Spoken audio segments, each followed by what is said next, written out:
जब आप किसी बड़े पद पर होते हैं तो आपकी ज़िम्मेदारी बहुत बढ़ जाती है। आपको कानून व्यवस्था भी कंट्रोल करनी होती है और भी बहुत चीज़ों को सँभालना पड़ता है। साथ ही साथ जनता की नज़रों में अपनी इमेज भी अच्छी रखनी होती है। लेकिन ऐसा लगता है कि आईएएस शैलेश कुमार यादव की नज़रों में जनता कोई चीज़ ही नहीं, उनकी डिक्शनरी में जनता नाम का शब्द ही नहीं। जब से वो एसडीएम थे, पहले आईपीएस थे, हमेशा उनकी डिक्शनरी में एक ही बात रही कि हम ही हम हैं और बाकी कोई और है ही नहीं। अब उनके पुराने वाक्य लोगों के सामने आ रहे हैं। एक वीडियो वायरल हो रही है जिसमें दिखाया जा रहा है वो एक आम आदमी की डंडे से पिटाई कर रहे हैं। किस बात पे? कि उसकी बाइक को एसडीएम साहब की गाड़ी में हल्का सा टच हो गई। अब बाइक एसडीएम साहब की गाड़ी में टच हो गई तो एसडीएम तो इतना बड़ा ओहदा है कि एसडीएम तो खुद बाहर निकलेंगे भी नहीं, क्योंकि ये बहुत माइनर बात है। बाइक अगर गाड़ी में ठुक भी जाएगी, गाड़ी वाले का क्या नुकसान होगा? सिर्फ गाड़ी का नुकसान हो सकता है, गाड़ी के अंदर किसी को कोई चोट नहीं लगेगी। ये बात सभी जानते हैं। लेकिन वह बहुत हल्की सी टच हुई और एसडीएम ने नीचे उतरकर उस शख्स की पिटाई कर दी थी। ये वीडियो सामने आ रही है और उस वक्त वो एसडीएम थे वेस्ट बंगाल में। वेस्ट बंगाल में जितने दिन ये रहे कंट्रोवर्शियल रहे।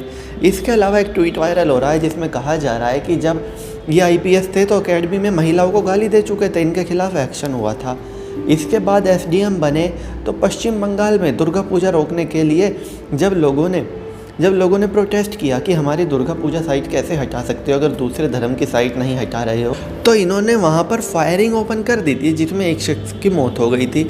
साल 2012 की बात बताई जाती है ये। और लेकिन लोग कह रहे हैं कि काफ़ी हैरानी है कि जिस अधिकारी का एसडीएम आईपीएस रहते हुए इतना रिकॉर्ड ख़राब रहा, उसको त्रिपुरा की सरकार ने डीएम किस आधार पे बनाया। वहीं इसके अलावा कुछ लोग ट्वीट करके बता रहे हैं कि जो इनका रिकॉर्ड है पुलिस वालों के प्रति काफ़ी ख़राब है। पुलिस वालों को तो इंसान समझते ही नहीं, अपने से छोटे हर पुलिस अधिकारी को उसे गाली गलौज से बात करते हैं। और पीछे कुछ साल पहले ये एक एएसआई को थप्पड़ भी चढ़ चुके हैं।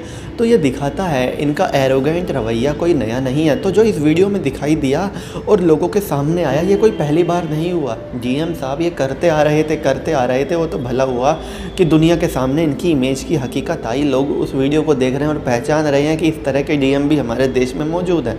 इनको दूसरे डीएम भी समर्थन नहीं कर पा रहे।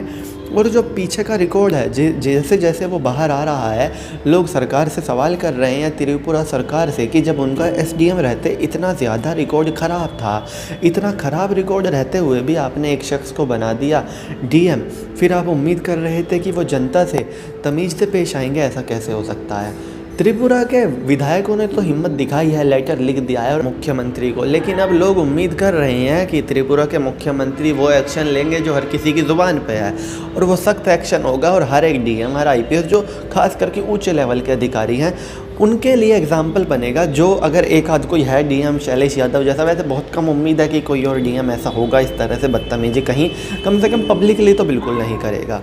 लेकिन अगर होगा तो उनके लिए एक एग्जाम्पल सेट होगा। भला हो कि यह वीडियो वायरल हुई, भला हो कि लोगों ने देखा और अब शैलेश कुमार यादव की पूरी हिस्ट्री, पूरी फाइल खुलती जा रही है। कब उनके खिलाफ कौन सा एक्शन हुआ, कहाँ पर उन्होंने क्या किया और कितने विवादित वो आईपीएस रहे।